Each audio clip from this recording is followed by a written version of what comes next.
of situation, I would imagine your experiential life wouldn't have been so mental. Yeah? But after a certain period of time, when introspection started, then your life became more of a mental experience than it was an experience. In other words, you thought about what happened instead of just being conscious of what happened. You would, instead of being present, you were receiving the representation of the mind. Like when I was a kid, when I was playing, that's all that was happening. There wasn't a thought that there's Paul playing.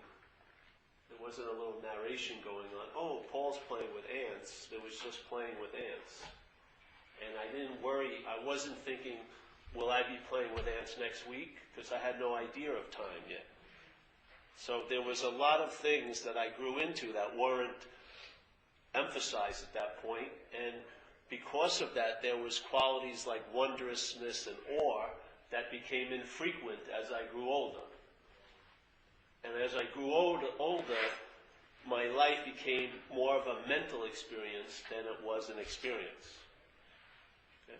There was thinking about everything that happened.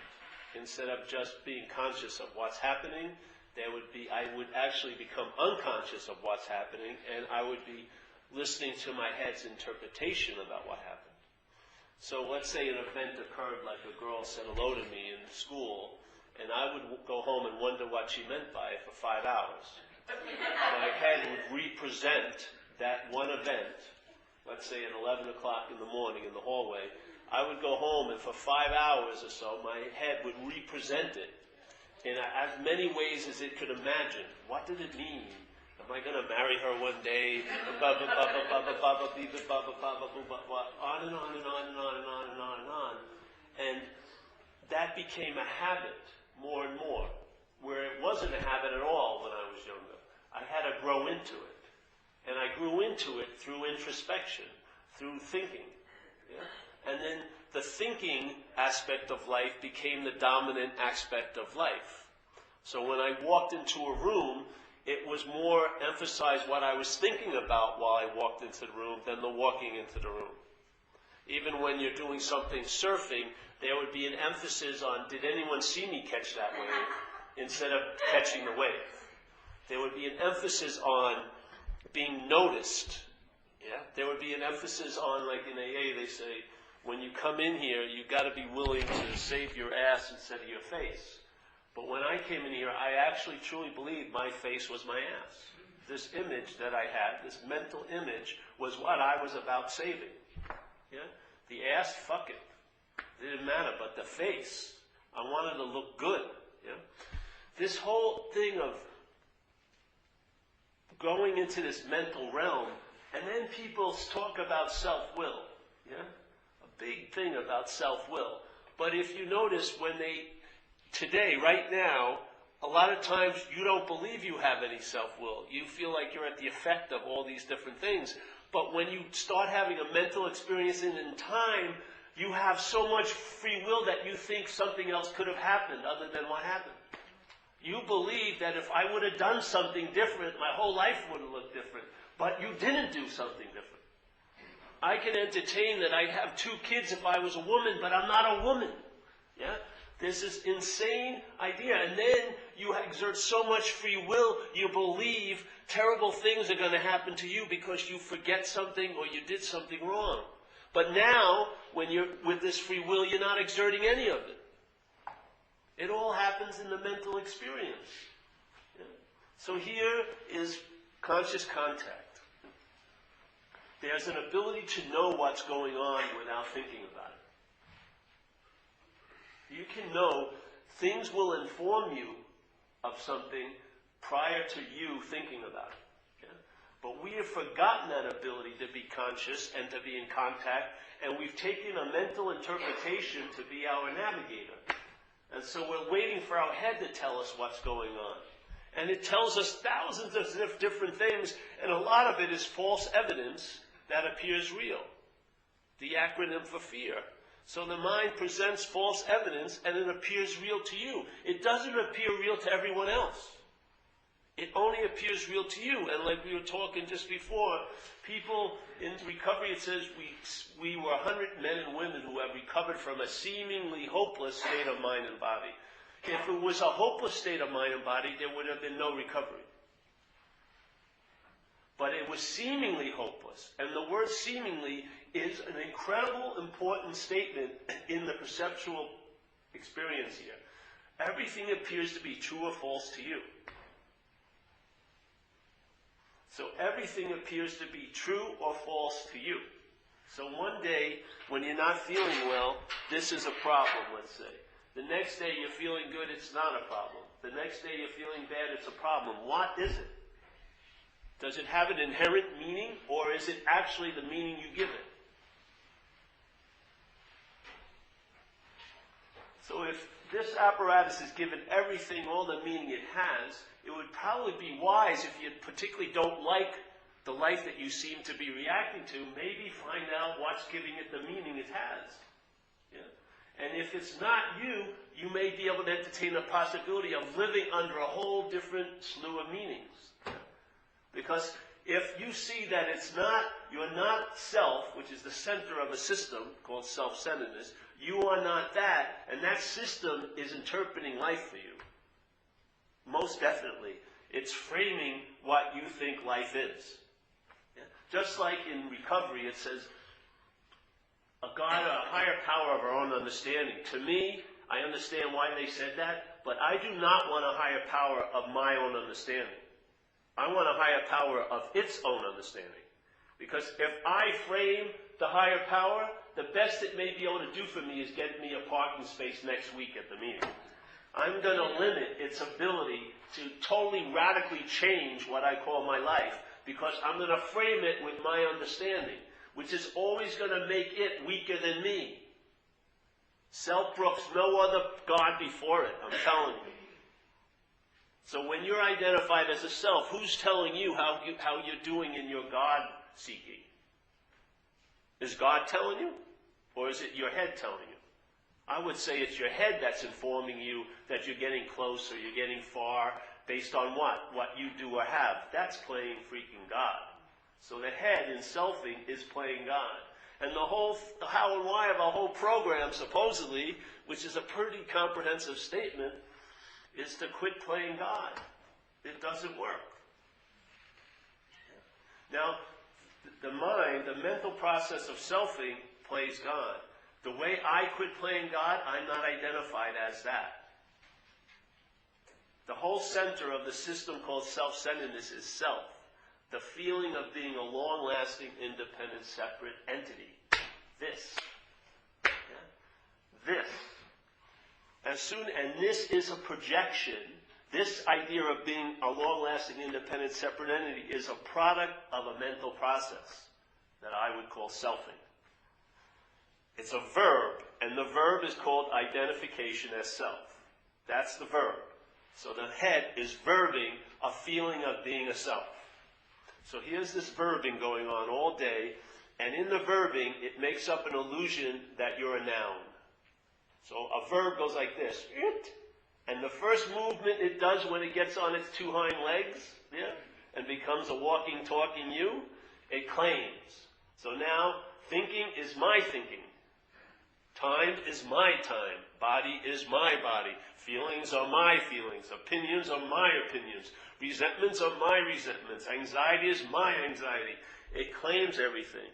It becomes the owner and the proprietor of it, which changes its relationship totally. A thought is just a thought until it becomes your thought. I'm telling you. A thought is just a thought, but as soon as it becomes your thought, it's the beginning of a novel. Really. You'll write up a freaking story out of it. It's something that comes and goes. That's its nature.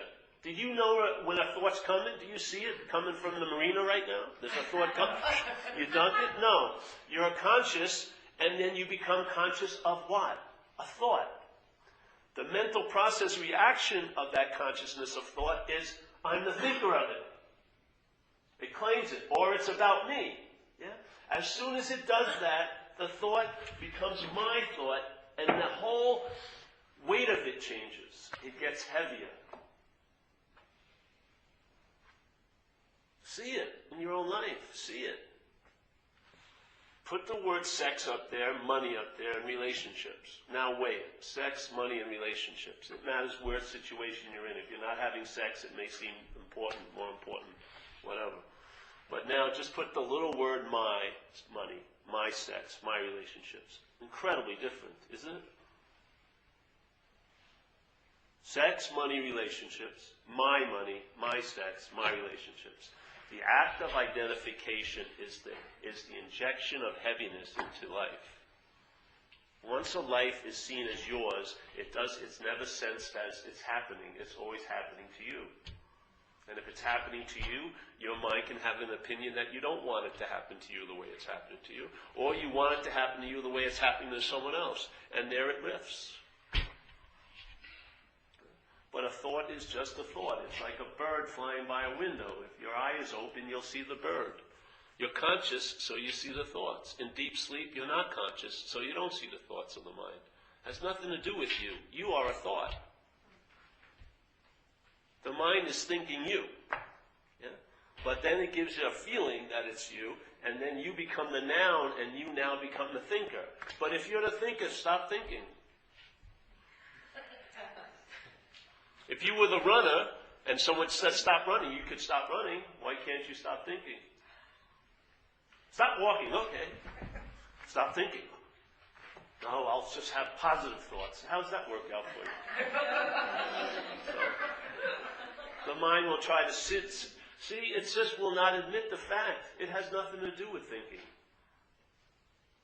Consciousness is seeing the thoughts that are being... It's like a popcorn maker. This is a popcorn maker. It has stimuli come at it, and it reacts from the past, which is just a mental realm. It's not happening any other time but now, but it's a very large storage unit in a mental experience. The past can store so many regrets, so many memories, but they're only happening now. Is there an airport in the past? Can you make a ticket now? Can you call up a travel agent? I want to go to the past next week. I was at an airport. I want a 5-star hotel. Well, where is the location? In the past. Well, where is it? Well, I don't have the address. Let's Google map it. There'll be nothing there. Same thing with the future. Where the hell is it? It's in a mental realm. It's not happening, is it? You can't taste it. You can't touch it. You can feel like it's there. But that's the trick of mind. But you cannot experience what's not happening. But you can have a mental experience about what's not happening. It's totally different than an experience. A mental experience, see, anything can happen in what's not happening. Anything can happen in there. So if you're entertaining the idea that you'll have cancer next week, there's some chairs over here, maybe I'll have to bring them up. If your mind is going into that thing called the future, it can entertain that you have cancer next week. You may be totally well right now, but that doesn't mean a damn thing to the mental experience. It doesn't take the fact of your condition now at all. It immediately goes into what it thinks you'll be like. And it can think thousands of different things. Yeah? And unfortunately, I think I'm going to have cancer. When do you feel like you're going to have cancer? Now. Yeah? You feel anxious now about an imaginary problem. So what's not happening, totally imaginary, produces an effect in the body now through the mental experience. So let's say in life, if you're unlucky, 15 times in life, there was the appropriate emotion called fear. Like something was happening and man, it scared the hell out of you. Most people are living in anxiety. They're not living in fear. Fear is a valid emotion. Anxiety is a mental product. And the mental product is produced in what's not happening, and it downloads now where you're sitting. So you're actually you're eating the fruit of an imaginary tree. And it's poisoning you now. It's very difficult. Have you tried to convince someone else about what's not happening for you? It's very difficult, isn't it? When you really want them to believe, I have this incredible fear about something that's not happening. It's very difficult to convince them to agree with you because they have an incredible fear about something else that's not happening. Very rarely do they combine and be the exact same thing that's not happening at the same moment. Yeah? So no matter how much you want to have compassion and empathy for me, my mountains are a molehill to you. And your mountains are a molehill to me because they're imaginary mountain ranges. So what's the solution to what's not happening? What would be the only solution to what's not happening? Recognizing it's not happening. What more would you have to do if you recognized it was not happening? Nothing. Anything that you did after that would be entertaining that it was happening. Yeah. Why would you need therapy about what's not happening? If I just sit there and go, it's not happening, there you go. Where would I find myself? In what's happening. Where have I always been? In what's happening. Where can I possibly not be anywhere other than in what's happening? But you can have or go up the ass of self and go into a mental realm where you can live basically in what's not happening. You can have memories about a trip you were never present at. That's why people take thousands of pictures when they go to Hawaii, just to convince themselves that they were actually there. Because usually, when they're in Hawaii, they're really worried about being at work. And when they're in work, they're thinking about being in Hawaii. Yes? So memory becomes really important, because memory hides the fact that you weren't present. Your mind presents, oh yeah, I remember I did that day. You actually probably weren't even there, for all intents and purposes. Because when you're actually here, you don't need a memory of being here. Being here is more than enough. And the being here is a spontaneous way of living, because there's going to be a here. There's no time to have a memory of a here. There's a here all the time. Yeah? There isn't a point where it's a there and then for you to sit back, oh, well, I remember that here. No, the here is demanding your attention every moment. It's here. Yeah? It keeps you on your freaking toes. You're awake. You're awake. And your experience isn't based on mental. Yeah. What's not happening is seen to be not happening. Why? Because you're conscious. You have to be 2 levels below a coconut not to recognize what's not happening is not happening. You can't taste it. You can't feel it. You can't hear it, you can't see it, all you can do is think about it. And it's not even you thinking about it. What easier trip to decline? A trip that never took off. You're not going to lose the money you invested in the ticket. There was no ticket. It's not happening. But if you're identified as a thought, that gives you citizenship in the mental realm. And then it seems so natural, because you can't think about yourself in the now, but you can think about yourself in time. And if you look at your mental head, the mind, where is its value? Is it in this present moment? Or are all thoughts valuing the past and the future much more than now? They're using now as a launching pad for the mental experience of there and then. Because there and then you can seem huge. Here, it's obvious there's no need of a self. You do not have to think about what's happening now. Consciousness will inform you of everything you need to know. As soon as you start thinking about it, you compare this now to a there and a then. And that ain't it. That's why what happened when you were a kid, maybe your mother was super huge and ugly, but you had no idea of beauty and ugliness, so you just loved her.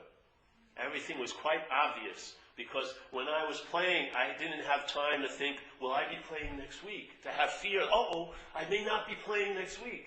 I was just so engaged now because my head had to entertain, I could be anywhere else. Yeah. The only place you can be somewhere other than this is in a mental experience. have to travel there with thought. There's no other way to travel there. How else are you going to travel there? If you look at the surveillance tape, and everyone's being taped tonight, you are here in this room. No matter how much you're thinking about the future, you're doing it now. No matter how much you're regretting or going over the past, you're doing it now. There's no escape of this fact. The mental experience is just an act of denial of what you are, which is a spiritual nature, not a mental fucking nature.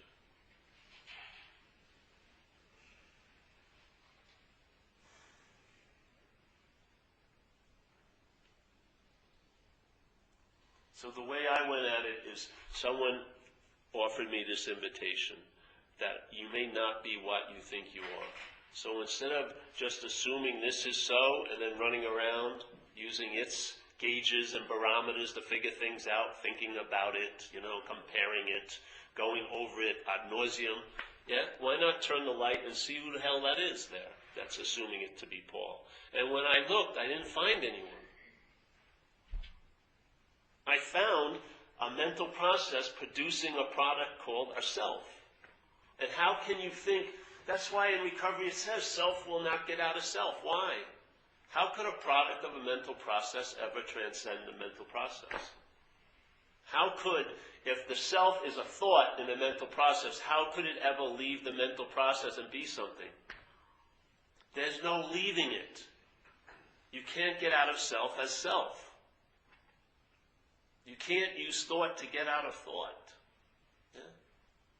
But the head, the mind that I feel was demonstrating itself when you were young, that somehow started reflecting a mental process called selfing, and in that reflecting, it became identified as what the process was offering, a self.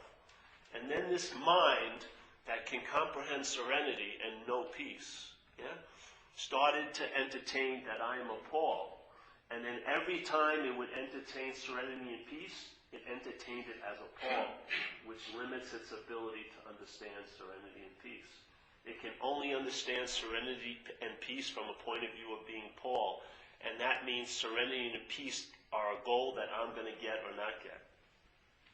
I can never entertain that I am serenity and peace when I'm entertaining I am this.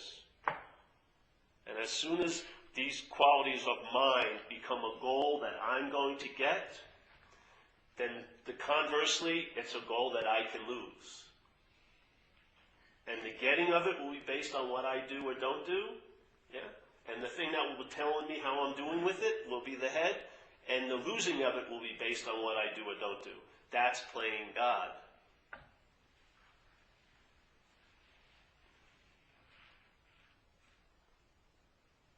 Your nature becomes a goal that your head now may entertain trying to achieve or not. But every step of the way, how you're doing is going to be based on its take. And when you arrive there, your departures and what's going to cause you to seemingly leave from that peace will be based on it. That's playing God. Everyone here, we have tons of faith. Everyone has so much freaking faith. But in this place, faith demonstrates by what you put it in. If you put it into your thoughts, and if you put it into self, self is unreliable. It's going to take that faith that you have in your thinking and your perceptions and all that false evidence appearing real, and it's going to take that faith and create anxiety with it. You're going to have faith that it's so real that something really terrible could happen to me in the future. You'll be a true devotee of mind. Instead of this, you'll be like this. There's not a threat at all right now, but it doesn't matter to you because you believe there's a threat later. And it's going to override your experience of now, and it's going to be a mental experience of then and there.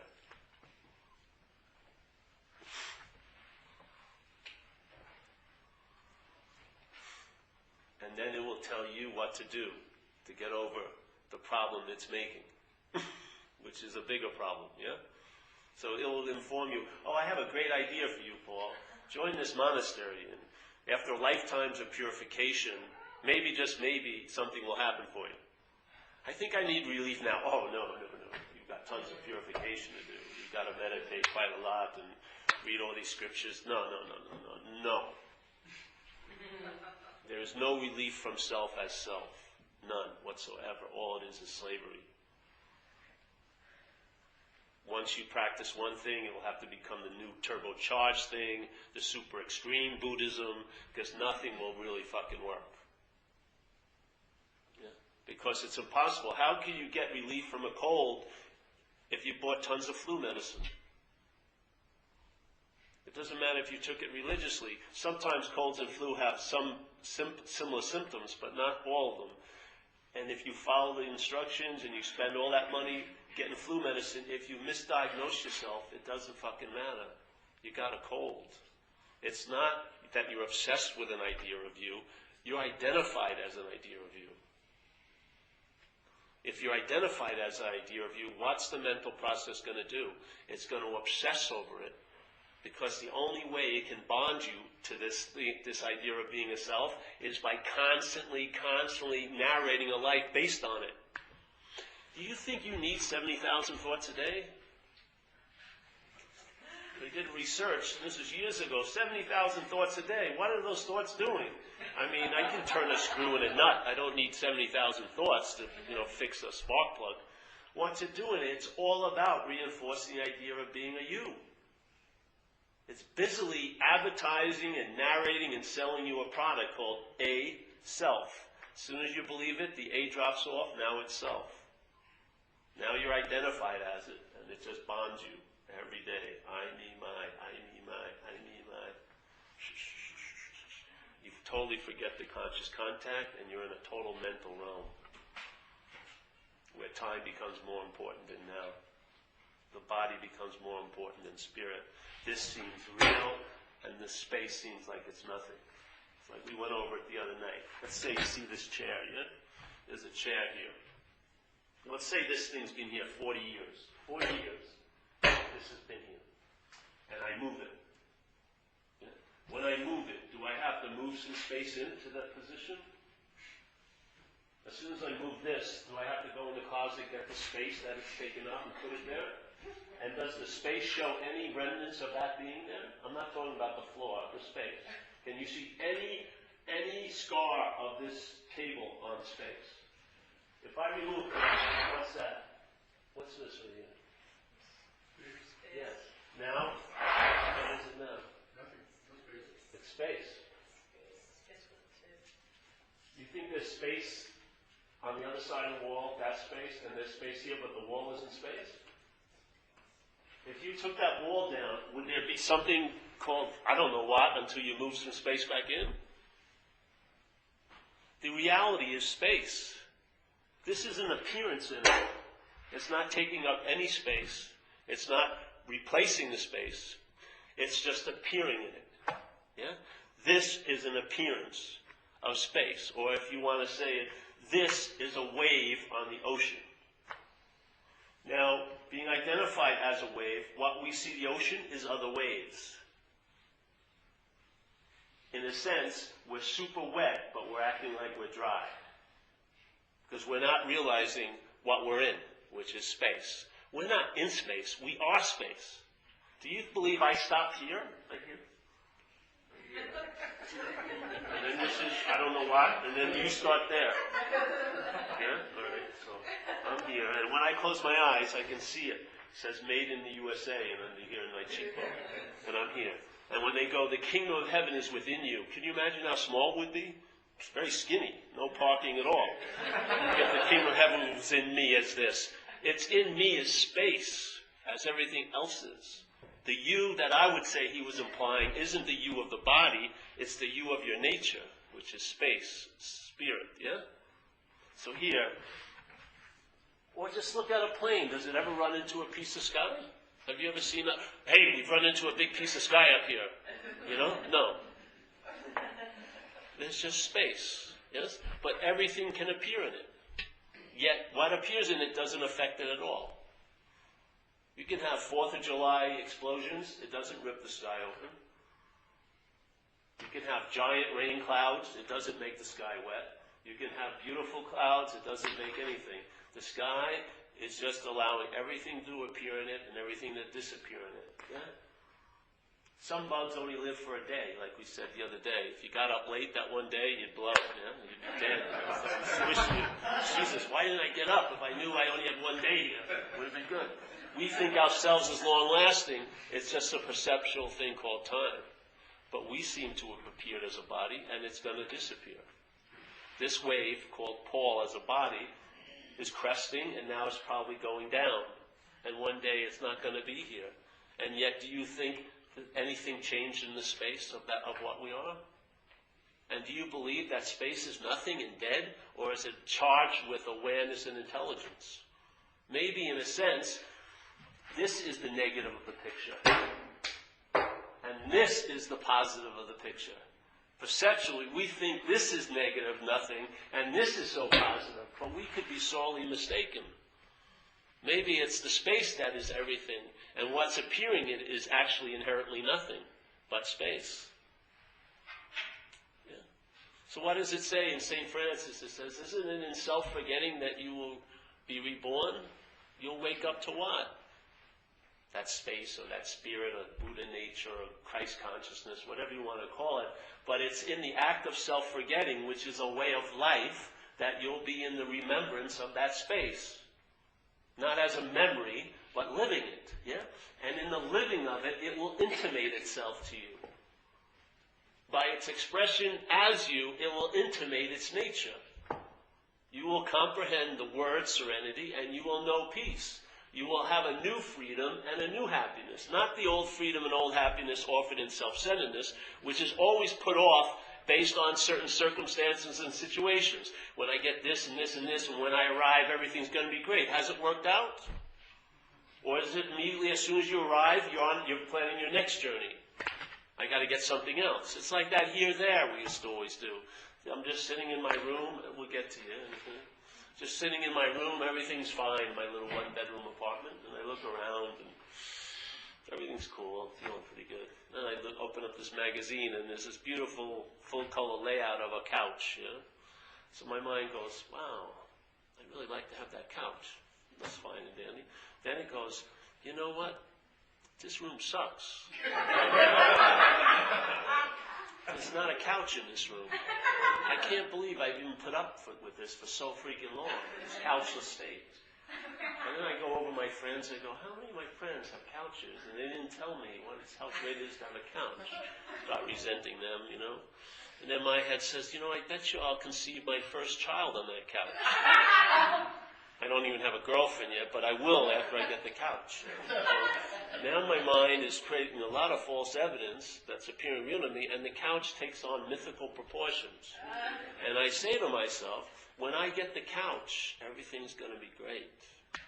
It's finally going to translate to me being okay.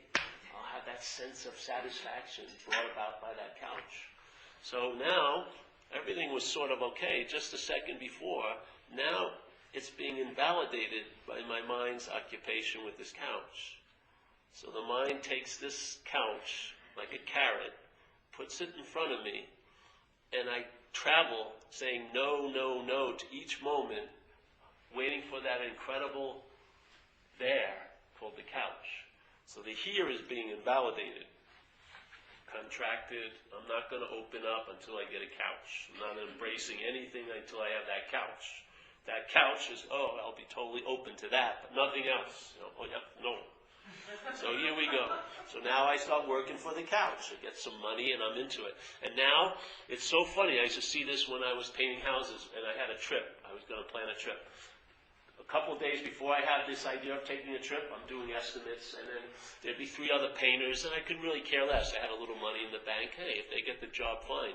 But then as soon as my mind introduced this idea of a trip, and gave it a lot of meaning, like that trip means a lot, then I was resenting the other painters who were bidding against me because I needed to get that job to get money for what? The trip.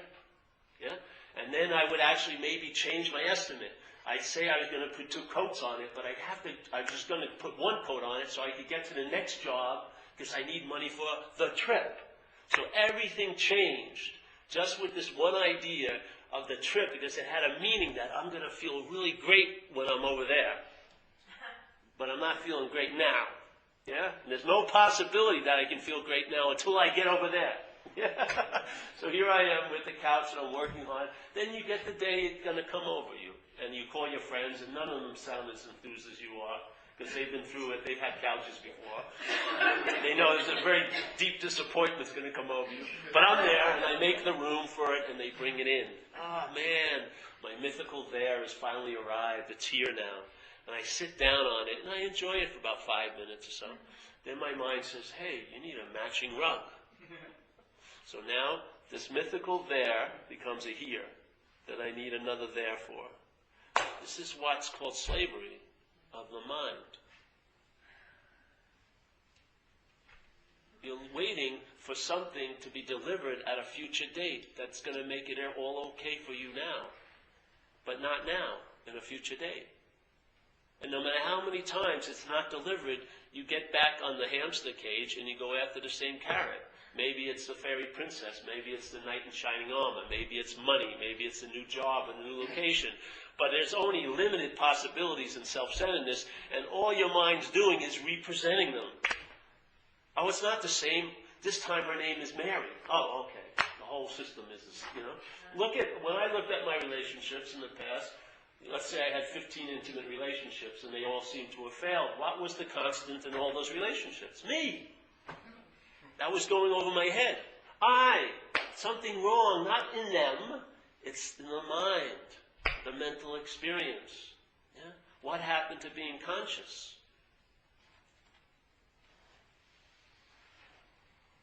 And it's very difficult if you're identified with a thought to get out of thoughts. It's fucking incredibly hard. I don't think it's possible. Yeah? Self cannot get out of self. It's not going to work. Because every time you're thinking you're getting out of self is being in self. Let's say you hear how, quote-unquote, bad self is, so you sign up for a 2-year intensive workshop, how to get out of self. Isn't that being in self? Isn't your thinking about getting out of self actually being in self? So whatever exit door looks like, you think you're leaving the compound, it's in the compound. There's no getting out of this imaginary realm as an imaginary action figure. The point is you see that I'm not that, and that's the freedom from it. And the solution doesn't take time. It may play out in time as an effect of it, but the solution doesn't take time. Just like the pause is an eternal moment in time. That pause, when something stops or startles yourself into stopping, that pause is eternity. Yeah? Anything can happen in that pause. Your whole life can take a different direction with a second of pause, of silence. Yeah? It's pregnant with new possibilities. That pause is a demonstration of what you are.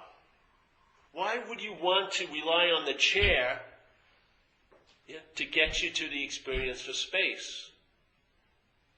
Just seeing that you are not the chair is the space.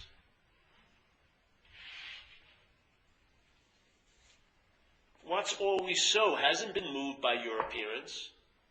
You haven't taken its place. And it's not going to have to rush in when you go. It's as if you were never here. The space doesn't stop here. This is an appearance. Your mind is projecting a reality for you as a body. It's going to come to an end. At the same time, you are consciousness. So when the mind stops entertaining its self, which causes it to entertain everything else from self, so your most prized quality becomes an object that maybe you will want to try to practice.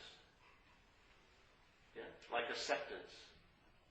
Acceptance is a byproduct of a psychic shift. It's not something a self practices. All you can do is tolerate it as a self. Yeah? There's just too much time to accept. Yeah? So here, I recognize I'm not that. I just start entertaining I'm not that. The mind that had wonder and awe when it was young, when it was unadorned by this idea of being a self, goes back to its size just like a space, hasn't left anything.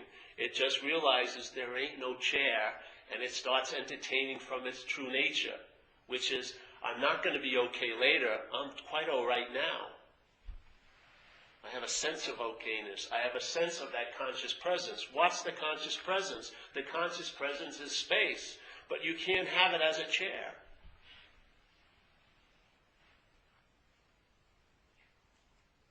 So in a way, there's nothing to do. And it's immediate, the solution. It doesn't have any time involved in it. It's like the acorn has the whole oak tree in it. Yeah? The mind entertains peace, and probably it will play out in your life. It will look as if the dream's getting happier as you dream yourself out of this place. The chair will dream itself out of this place of chairs. And while it's seemingly a chair, it'll get happier. It won't be worried if it's being sat on by the greatest ass of all time. It won't be worried if it's in the front row or the back row, or if it's used to hold the door open or whatever. There'll be a certain level of acceptance. Because, of course, it's acting as if it's a chair, but it will realize it's not a chair. Yes. So it can travel light as a chair. How can you travel light as a chair if you're a chair? Wouldn't you have opinions of every ass that sat on you? Of course you would. You would say, I didn't like that ass, and I like that ass. And why doesn't that ass sit over in me and this thing? It would just go off, because it would be having a mental experience of being a chair. It's what you're having now. Don't you think you have options? Don't you believe? Have you seen the mind when it goes into what it calls the past? Have you ever entered if only? Have you ever gone there? Have you? Have you ever come out with anything good when you went back into if only that wouldn't have happened? And of course it makes it great, the feeling that if that wouldn't have happened, it would have been great. You don't have any idea, but you believe it, yeah? Or I should have. I should have done that, or I shouldn't have done that. Or what if? That's a good one. Let me ponder what if.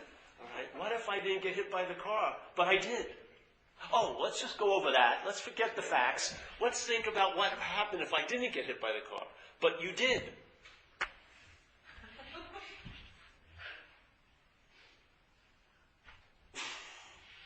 Oh, it's just like a speed bump. Oh, well, let's forget that fact. But what if I did? I would have been a basketball player. Probably a pro.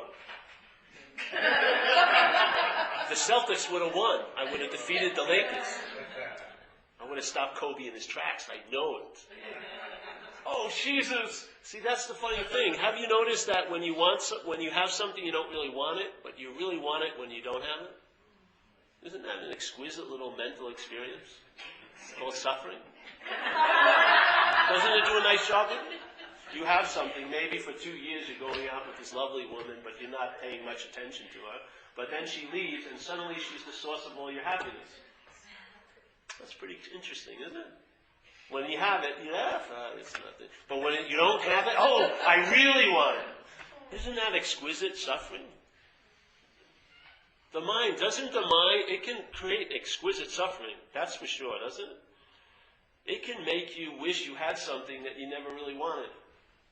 And by its absence, it'll drive you crazy. One of the biggest revelations I ever had, I was taking a bath one night, and I realized I didn't want what I wanted. It was such a fucking relief. This head was always telling me I wanted something I didn't have. My whole freaking life. Yeah? Not my whole life. When I hit about 7, 8, 9 years old. It was always about, I really want something that I don't have. It was never that I really want what I have. I always want something I don't have. This is the mental fucking realm. Yeah? It's juicy for it. Because it seems like it's so real when it's suffering. What does your head do when you're having a good day? Doesn't it get suspicious quickly? Doesn't it feel like someone's going to find out I don't deserve this good time? I'm a fraud. Doesn't it? It gets cooking after a few minutes. But the same head, if you're having a bad day, says it's going to last forever. This is a depression, I know it. It just immediately gives meaning to it and it elongates the bad and it shortens the good. Do you want that to be interpreting life for you? Do you think it's going to change? Really, do you? Do you have a hope that someday it's going to be okay? But not now, of course. But someday it'll be okay. Let me just bear it now, because someday it's going to, when I get this or I have that, then everything will be fine. How many times have you applied that formula and it hasn't worked? What would it take for us to become convinced that we're relying on a faulty system? That thinking is a very, very archaic, crude way of knowing. All your knowing is past. That's all thought is. Thought is framing everything in the past. That's why we call it in recovery resentment. What does that mean? Refeel. Everything's a refeeling. Everything's a rehashing. Everything is a representing. Everything is a rethinking. There's not a new thought. There's not a new feeling. You're just rehaving them.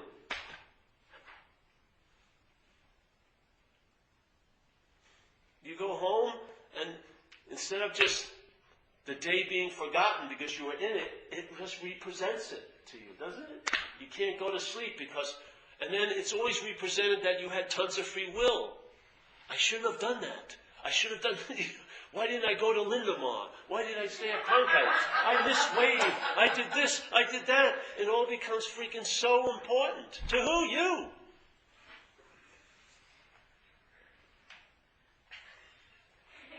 You can feel the taste of it. A mental experience feels like something. It feels vacant. Yeah? It's tinny. It doesn't have a timbre. It doesn't have a bass sound. It's all mind. Ding, ding, ding, ding, ding, ding, ding, ding. When you're alive, when you're actually conscious, it's like deep. It's a bassy feeling. You're here and you're substantial. Not as a body, and definitely not as a mind, but as a space. You're solid. Yeah? It has some authenticity to it. There's no authentic self. But what you are is truly authentic. Yeah? Truly authentic. And it starts translating and transmitting. You can sit in and hold the space for someone in the certainty of what they are, because you're in the certainty of what you are. It's one of the loveliest feelings to be in the presence of that. When people are awake, and they are awake to being awake. They're not unconscious about the awakeness, they're awake to being awake. The mind has been freed from the slavery of selfing and trying to be awake as a self, which is totally being unawake here. It's the verb of being unawake is trying to be awake as a self. It's freedom from that, that is awakeness. Yeah? You're conscious. There's seeing, hearing, feeling, tasting, touching. There's an onness to us. Why isn't that the anchor of our life? Why is it a mental anchor? That we only know something by thinking about it. You only get a sense of who you are by thinking about it. It's called self-reflection. The poor mind that can entertain serenity and peace has been enslaved to entertaining you all day. Jesus, it's driven it crazy, hasn't it? It's like putting a marathon runner in a small 4x4 foot oval in your cellar, and it's just running, lap, lap, and you just change the scenery to make it look like it's new. It's just running.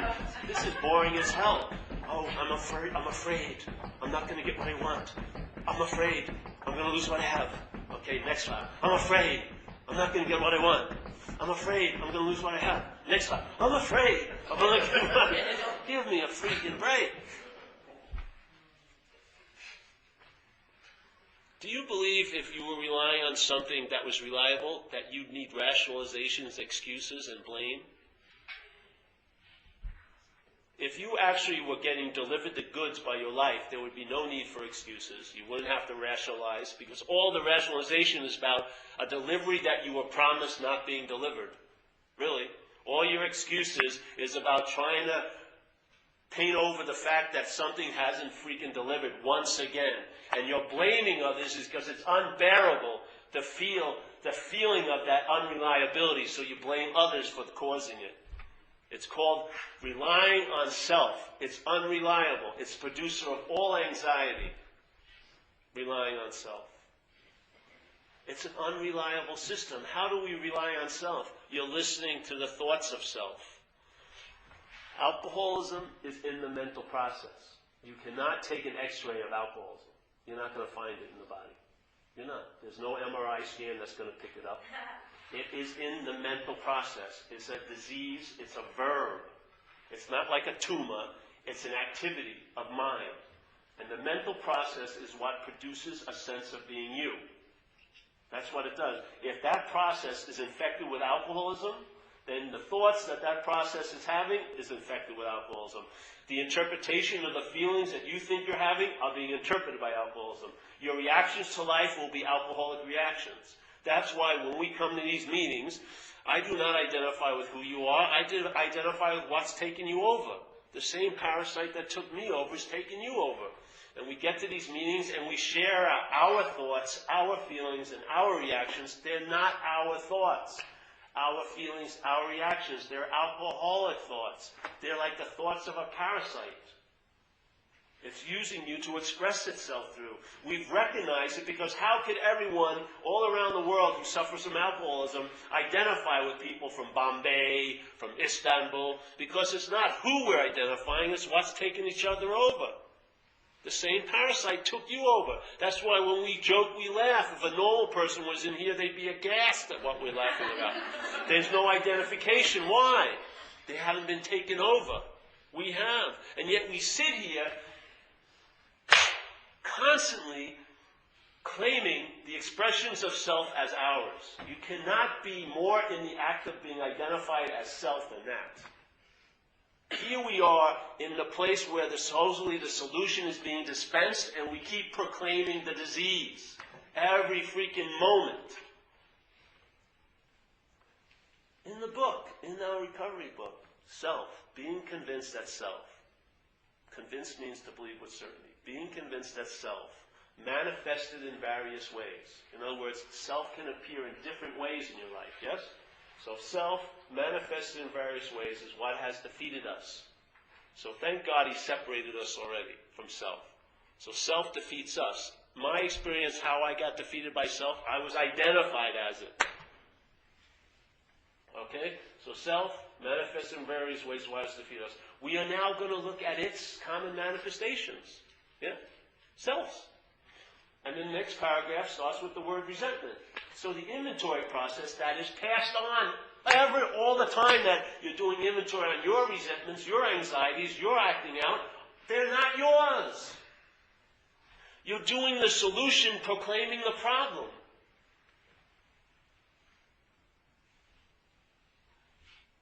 You don't see that a resentment is coming from a point of view called extreme self-centeredness.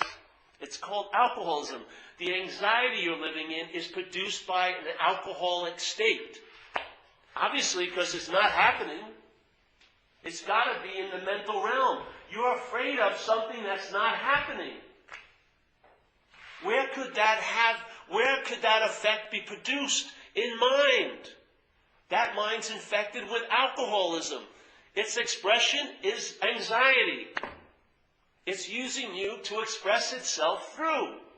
And every time it expresses itself through us, we claim it to be ours. These are my resentments. These are my fears. And now you're like staking a claim and putting a flag on something that's killing you. Can you imagine if you saw anxiety as anxiety? You'd realize you want to have nothing to do with it. But when it's yours, you write up a story about it. Oh, I have a real good reason to be anxious. Give me a fucking break. It's like, oh yes, God, yes. I have a real good reason to be anxious. Oh, wonderful mind, yes. Bring all those joys and fruits from what's not happening. I'll feast on them now. Yes, yes, please. Keep the impending doom away. Don't let me get squished. I'll play as small as I have to. Please. Isn't that slavery? Isn't that slavery? We're afraid to even proclaim our freedom. It's always bookend, oh, I'm still crazy. We still pledge allegiance to the problem. We're scared shit of it. Have you met a power greater than it? If you do, you won't be scared shiv anymore. It's powerless. It's a paper tiger. It's all your juice it's using. You comply by your faith in it. What it's presenting, you're taking it to be you. You infuse it with all this fucking meaning. The biggest meaning you could give anything is that it's you. If it's you, how can you entertain being free of it? How can you possibly entertain being free of what you believe you are? All you can do is do the best you can. Therapize it, socialize it. If you have to, put it into an institution so it'll behave. Play really small, don't ask for much in life so you won't be disappointed. All of these machinations to make what's unbearable somewhat bearable. Yeah? Why? Why is it that it's so included in all our affairs? Because you can't entertain being free of it. If you could entertain being free of it, you would see the hostility it is. It's a parasite. It only has a life by having yours. And you're giving it to it so willingly. Everything it demonstrates through you, you're calling it yours. I mean, how more identified can you be?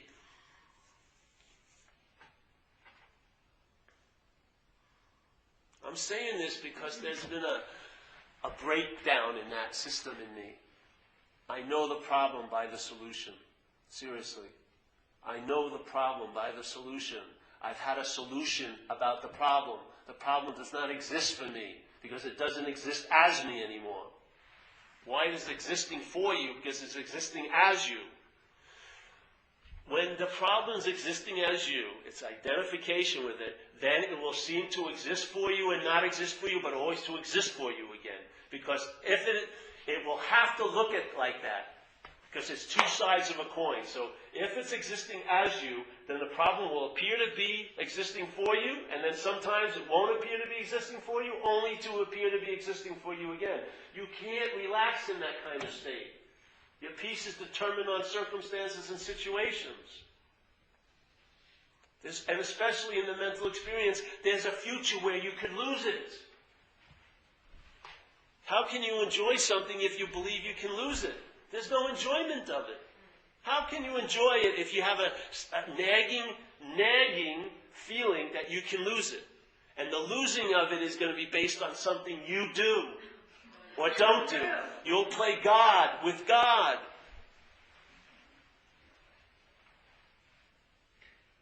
What would happen if your idea of a higher power was sort of like this? It's always available at all times with no requirement necessary to meet it. In other words, your relationship to that power isn't based on your head. Yeah? You're not this condition trying to have a spiritual one. You're a spiritual condition, which makes you a present tense verb, and to meet God's a present tense verb. Tell me the difference.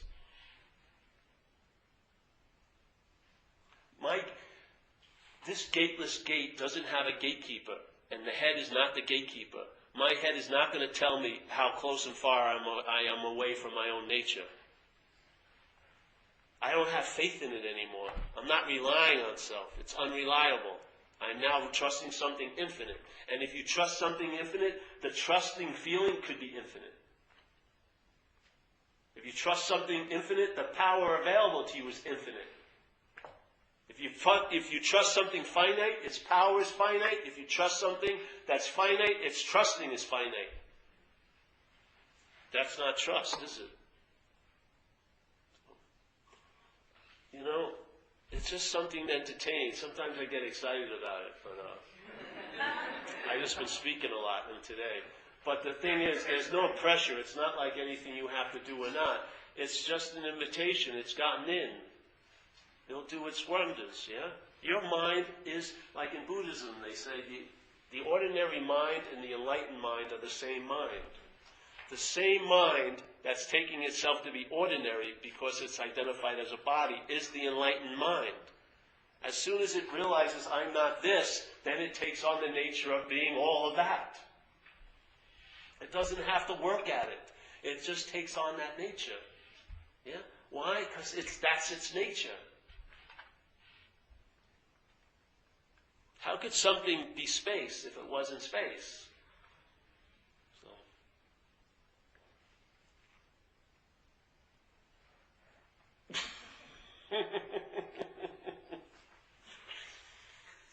There's a way of knowing it's prior to thought, I'm telling you, definitely. Your sense of presence, it's conscious, you feel it. And I'll tell you, the greatest solution to dissatisfaction is satisfied. All the philosophies, all that shit doesn't hold water. What you really need if you're dissatisfied is to be satisfied. That irritable, restless, and discontent gets turned over, now you feel at ease. And every once in a while, maybe your mind will get irritable, restless, discontent, but that will be the abnormal, or out of the norm, and the norm will be enjoying peace of mind. And the proof is in the pudding. You'll see it in your life. If it's working, you'll know it. You'll travel lighter. It can't promise you the destiny that you're in as this action figure will change, but you'll travel lighter through whatever destiny time has for you as this. Yeah. And what more can you be offered than that? An ability to travel lighter. So, and we have these meetings 3 times a week, and there's other people you can see if you don't like me. Don't throw the message away with the messenger. The message is much more important than the messenger. Yeah? And there's 3 meetings a week. We're going to have a day long on Saturday if you want to come. We're going to start at the meeting in Marin City at 11:15, which has the address is on the website. If you ever go to it, zenbitchlap.com has a date. And then from there, we're going to go up to a guy's house in Sausalito and have a potluck and a barbecue and have a couple more talks. And sometimes it's nice for a day because it cooks like a souffle, yeah? Hang out in the space, and then the mind can open up, yeah? Because look at how much you're doing with what's not happening. Can you imagine you've entertained something that was true? Fuck, what power you have. I mean, really, look at the story in the Bible when Jesus supposedly brings Lazarus back from the dead. So actually, he brought someone that was at least alive, that died back to the life. You're bringing something up into what's happening that never happened at all. You're worrying anxiety out of nothing. I mean, you're a great miracle worker. You're actually raising something that's not happened, nor has it ever happened, into seemingly happening to you. That's fucking pretty powerful. Can you imagine if you took that mind and entertained something that was true? What could happen? I mean, look at what you do with false evidence. It makes you totally neurotic. Yeah? Can you imagine real evidence, what it could do to you? The real evidence that everything is okay? Not hopefully will be, but is. Yeah? That you are peace. That everything that ever happened to as you as a historical figure doesn't leave one mark on what's so. This chair will never show any residue in the space that it was seemingly occupying. Not one bit. Not one bit. There will be no signature of any chair in the space. So you can be let off the hook of all your guilt and shame about doing and not doing because you never did or not did anything.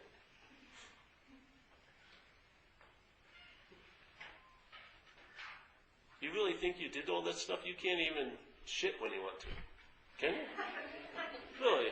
Have you ever had it, are you pumping your blood right now? Are you digesting that burrito the other day? You forgot it's still waiting for you? I got to get home fast. I got to digest this burrito. I forgot for the last few days.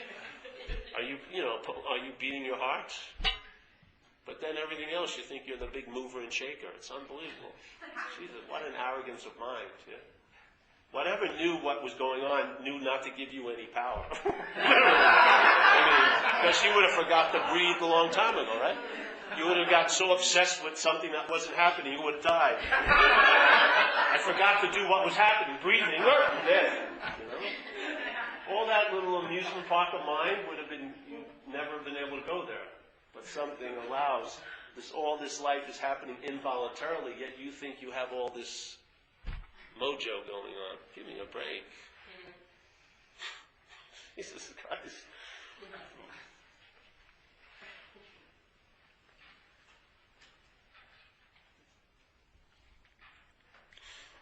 All right, so whatever. Any thought? Whatever. What other things? Question. Where is the question? Has the question ever really helped you when you got the answer? I find if you usually hold on to the question because I find if you hold on to the question, it gets answered anyway in a way you never would have accepted it.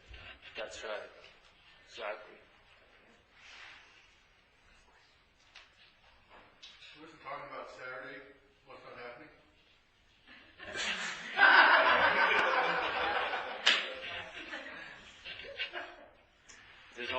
difference thinking about it and talking about it.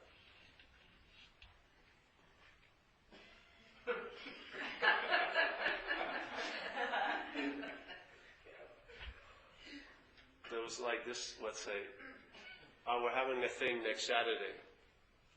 That was it. No thinking, no thinking. I'm talking about what's not happening in the psychological mind. Yeah? Yeah. You know the difference. You're just being cute, I know.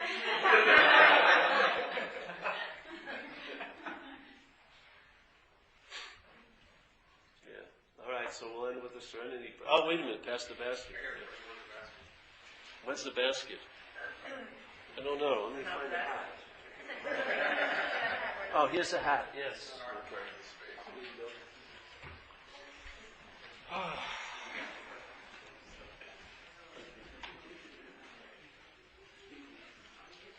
Yeah, come Saturday. It'll be fun. We haven't really, whatever you call it, advertised it. We're going to have new shirts, too. Zen Bitch Slap. I forgot the other shirts. I'm the biggest deterrent to all my cottage industries. I forget constantly.